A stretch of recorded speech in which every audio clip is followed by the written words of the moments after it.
Bonjour bien-aimés dans le Seigneur, que Jésus-Christ soit élevé pour de siècles, qu'il règne dans son trône pour des siècles, que sa miséricorde dure à toujours, afin que sa justice et son amour soient manifestés sur la terre.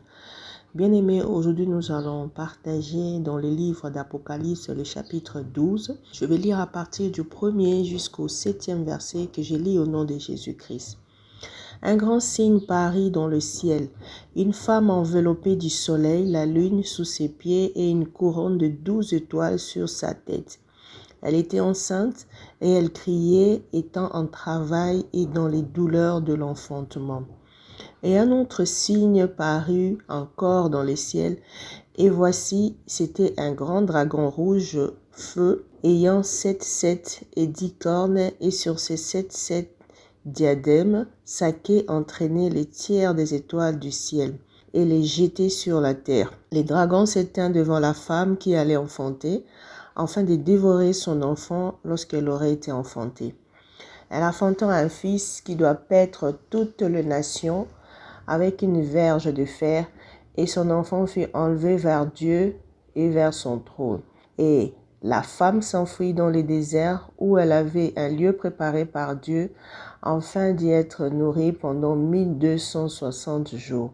Et il y eut guerre dans le ciel. Michel et ses anges combattirent contre les dragons, et les dragons et ses anges combattirent, mais ils furent pas trouvés forts, et leur place ne fut plus trouvée dans le ciel, et ils furent précipités les dragons, les serpents anciens, appelés le diable et Satan, celui qui séduit toute la terre, et fut précipité sur la terre, et ses anges furent précipités avec lui. Bien-aimés, aujourd'hui nous allons partager sur la 7e trompette, la femme, le dragon et l'enfant. Bien-aimés, nous allons parler de l'Apocalypse 12, mais avant nous devons faire un peu marche en arrière pour comprendre bien l'Apocalypse 12, parce que c'est vraiment le milieu de notre livre et il y a bien des choses qui sont passées à l'Apocalypse 12, c'est pourquoi nous devons faire un peu marche arrière. Alors nous avons dit que l'Apocalypse, c'est la révélation de Jésus-Christ que Dieu lui a donné pour montrer à ses serviteurs les choses qui doivent arriver bientôt et qu'il a fait connaître à son serviteur Jean. Jésus avait dit à Jean à l'Apocalypse du chapitre 1, versets 17 à 18, qu'il était le premier-né, le premier de tous, qu'il était mort et qu'il est vivant aujourd'hui pour le siècle des siècles. Il a la clé de la mort et du séjour de mort. Il demandait à Jean d'écrire les choses qu'il a vues, celles qui sont et celles qui doivent arriver après elles, après donc des choses qui sont déjà. Donc, Jésus-Christ, en parlant de ces choses à Jean, il voulait que Jean sache ce qui a déjà été fait dès le commencement, des choses cachées, des mystères que des enfants de Dieu devaient comprendre, dans le but de comprendre déjà le mystère des 7 étoiles que Jean avait vu dans sa main droite, des 7 chandeliers d'or, des 7 étoiles qui sont les anges de 7 églises et les 7 chandeliers qui sont les 7 églises. Bien-aimés, il voulait que les gens comprennent plusieurs choses. Premièrement, Jésus-Christ voulait nous avertir, nous ses enfants, par les 7 lettres écrites aux 7 églises qui nous représentent, des choses à changer en vue que lorsqu'il viendra, chacun soit trouvé juste devant sa présence. Bien-aimé, deuxièmement, Jésus-Christ lui a décrit le trône et toute l'activité principale qui est l'adoration qui s'est faite dans le trône et comment on a dispatché des choses ou le petit trône ou tout ce qui se passe là-bas pour qu'ils sachent que même s'ils étaient en train de souffrir sur la terre, il y a un royaume qui les attend, des places et des couronnes qui attendent les chrétiens. Troisièmement, il lui a parlé du mystère du livre qu'il avait dans la main, qui avait 7 sceaux à l'intérieur qu'on lui avait donné pour exercer les jugements. Donc tout ça s'est passé dans le ciel pendant que nous, on ne savait pas. Et quatrièmement, il avait montré que presque tous les 6 premiers sceaux étaient déjà accomplis depuis nos patriarches. Donc, c'est pourquoi Jésus-Christ pouvait dire avant qu'Abraham fût, je suis, parce qu'il était déjà là avec les livres qui avaient les prières des saints, des douleurs de saints qui pleuraient nuit et jour de juger, et on lui avait déjà remis la justice. Donc, au lieu qu'il commence par venir juger, lui, il a renversé les choses, il a allongé les temps en voulant sauver toute l'humanité et est venu lui-même voir. C'est là où il parlait de parabole de juge unique. Il est venu voir comme au temps des Sodome et Gomorrhe si vraiment des choses que les saints crient valaient la peine. C'est ça sa venue. Cinquièmement, il a voulu nous montrer que le 7e sceau renfermait 7 anges qui tenaient 7 trompettes, dont les 6 premières trompettes déjà aussi étaient déjà sonnées et accomplies. Parce que tous ces sceaux et ces trompettes avaient le but de travailler sur la vie des humains, leur frapper de foi, leur tuer ou faire du mal afin que les gens reviennent à Dieu, parce que Dieu veut toujours être le seul maître dans nos cœurs, dans nos vies. En lui, il n'y a pas la démocratie, mais il y a la théocratie. Il veut être le seul Dieu parce qu'il nous a créés à son image. Recherchant son image, Dieu pouvait frapper l'humanité de plusieurs fléaux, de plusieurs problèmes pour qu'il sache qu'il est là et qu'il revienne. Et il a commencé déjà à faire ça depuis qu'il avait Israël comme matériel didactique. Mais Israël ne comprenait pas. Il a élargi tout dans le monde entier. Quand il est venu, il a vu ce qu'Israël faisait. Ça valait plus la peine d'être le Dieu d'un seul peuple.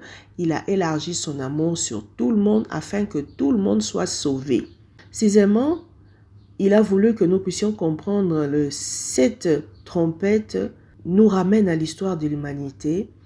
Là où il a sauvé le monde, là où il a donné sa vie pour que tout le monde soit sauvé, là où il a arrêté d'être le Dieu d'Israël, parce que lui-même en descendant sur place, il a trouvé que le cœur de l'homme était toujours mauvais. Il y avait même des païens qui étaient bons que les soi-disant enfants de Dieu ou chrétiens. Alors il a voulu sauver tout le monde. C'est alors que lorsque nous allons parler de notre Apocalypse 12, elle nous parle de mystère de son avènement. Au fait, l'Apocalypse 12 nous ramène à la création, nous ramène aux premières choses, à tout ce qui s'est fait avant que Jésus-Christ arrive et comment il est venu. Donc là, à l'Apocalypse 12, nous allons maintenant parler de la naissance de Jésus. Lorsque la Bible dit dans le verset 5, la femme enfantant un fils qui doit paître toutes les nations avec une verge de fer. Ça, c'est vraiment Matthieu 1, lorsqu'on a parlé de la naissance de Jésus-Christ, que un Dieu viendra sauver son peuple, mais il viendra comme un fils, mais qu'on appellera Père. Donc, le 12e chapitre de l'Apocalypse nous ramène à l'histoire de la venue de Jésus-Christ qui a commencé par combattre dans le ciel pour qu'il vienne sauver l'humanité. Et là, on nous rend compte comment le diable qui était Lucifer, l'ange de lumière, lui qui s'occupait de l'adoration, avait corrompu plusieurs anges pour prendre la place de Dieu et ils ont été jetés par terre parce qu'ils ont mal fait les choses et ils ont séduit la femme, ils ont séduit l'humanité et le Seigneur les a livrés à eux-mêmes et le diable est descendu animé d'une grande colère, sachant qu'il a peu de temps dans le monde. C'est alors qu'il veut faire la guerre à tous ceux qui sont nés de femmes, donc la postérité de la femme, et à tous ceux qui gardent le commandement de Dieu, qui retient le témoignage de Jésus-Christ. Et c'est pourquoi le diable est sur la terre, parce que la fin de toutes choses n'est pas encore là. Donc, nous voyons ici qu'on nous rend compte comment des choses se sont faites dans le ciel avant que Jésus-Christ arrive et pourquoi Jésus-Christ est venu. C'est pourquoi Jésus-Christ, dans Jean 8, versets 43 à 44, il parlait que le diable est le père de menteurs. Bien-aimé, toi qui se livres au mensonge, sache que l'activité qui a précipité le diable sur la terre, c'était l'orgueil, pour manifester sa méchanceté, il use du mensonge. Lorsque le diable ouvre la bouche pour annoncer ce que vous pouvez croire comme vérité, c'est vraiment la profondeur du mensonge.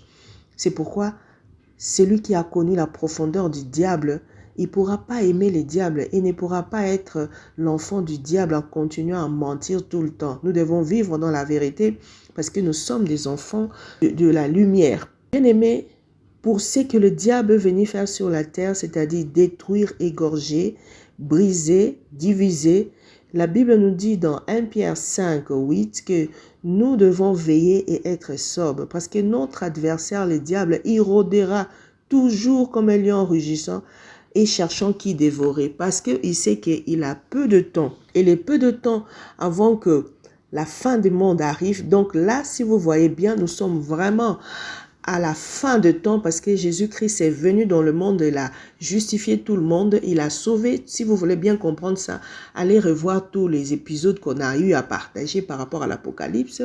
Et là, avant de frapper le monde, depuis la Genèse jusqu'à ces jours, l'histoire de la Bible parle toujours de l'amour, de la miséricorde, de la venue de Jésus-Christ, de sa présence, de la présence de Dieu avec dans la vie de ses enfants, parce que Dieu ne nous a jamais lâchés, quand même nous les lâchons tout le temps.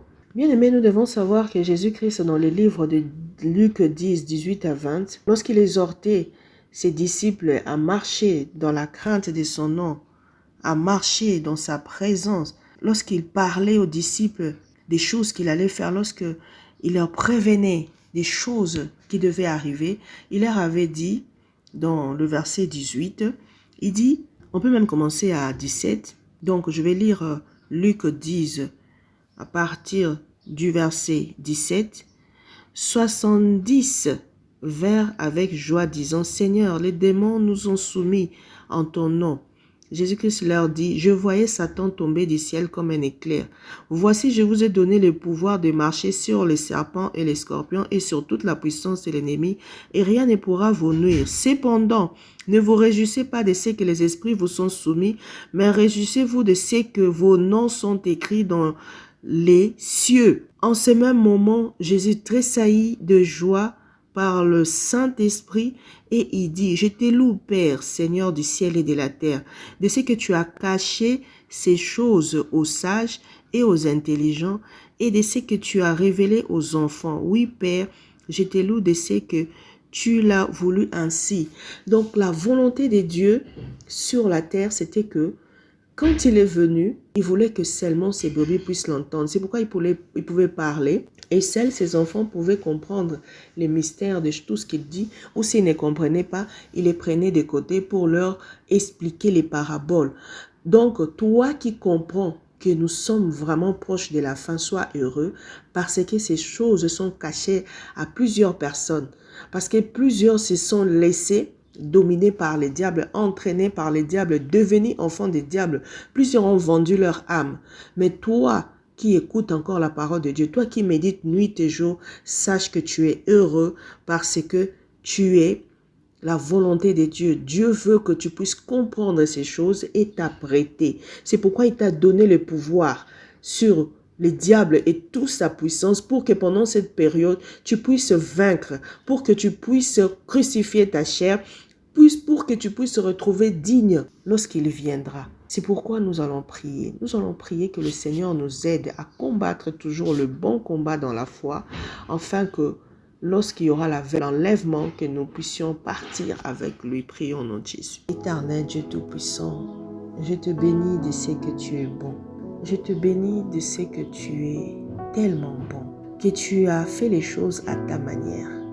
Tu n'as pas voulu, Seigneur, oh Dieu, venir parce que les saints ont réclamé vengeance et exterminer tout le monde. Tu as été le Dieu d'Israël, mais aujourd'hui tu es le Dieu de nous tous. Parce que tu as vu qu'Israël ne valait pas mieux que nous. Tu as vu que tout le monde avait ton image. Et tu as pris Israël comme matériel didactique. Tu l'as encore renfermé dans la désobéissance pour que nous soyons aussi sauvés et que par notre miséricorde, eux aussi soient sauvés. Oh Seigneur, tu es tellement bon. Parfait comme au temps de Sodome et Gomorrhe. Mais cette fois-là, tu veux sauver tout le monde. Tu veux que tout le monde parvienne à la volonté, à la parole, à ton amour, à tout ce qui est à toi pour que nous tous nous soyons sauvés. C'est pourquoi tu es venu dans le monde, non pas pour être un juge, mais pour montrer le véritable modèle de l'enfant de Dieu, pour t'humilier, nous donner le pouvoir que nous avons perdu, nous donner notre place d'adoration que tu nous as donné lorsque tu nous as créés par Adam et Ève pour remplacer les diables.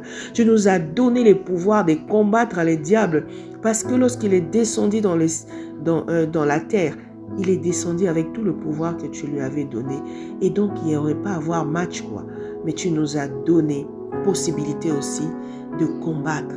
Et ce qui est bon, c'est que tu as voulu seulement que nous puissions combattre pour des choses que nous pouvons combattre. C'est pourquoi nous ne sommes jamais tentés au-delà de nos efforts.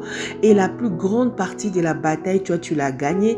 Tu nous as seulement mis dans la victoire pour que nous puissions combattre dans la victoire. Donc, c'était déjà un match que tu as gagné, que tu nous as donné la victoire. Oh Seigneur, merci de nous faire comprendre cela, que nous combattons dans la victoire. Et même lorsque le diable va rougir, va crier comme ces grands lions qui rôdent autour de nous pour nous faire du mal, tout cela est nul et sans effet. Parce que tu as vaincu, tu lui as mis sous nos pieds, tu as écrasé sa tête. Oh Seigneur, merci de nous révéler ces choses parce que la Bible dit, tu as voulu ainsi que tes enfants s'imprègnent de ces choses, que tout celui qui écoute ce message comprenne ces choses et se prépare car le royaume est plus proche, car tu as dit qu'il n'y a plus de délai, tout est accompli. Tu peux venir quand tu veux, à tout moment. C'est pourquoi tu as fait tout ce travail de nous ramener à l'ordre, de nous parler, de nous exhorter. Oh Seigneur, que mon frère et ma soeur qui m'écoutent, si tu continues à être encore dans la vie de péché, repens-toi. Repens-toi, que nos lampes restent allumées, afin que nous puissions accéder à son trône. Il nous a donné ces paraboles de 5 vierges. Oh Seigneur, il y avait 5 vierges folles qui sont entrées en enfer parce que ils n'ont pas pu garder leur lampe allumée.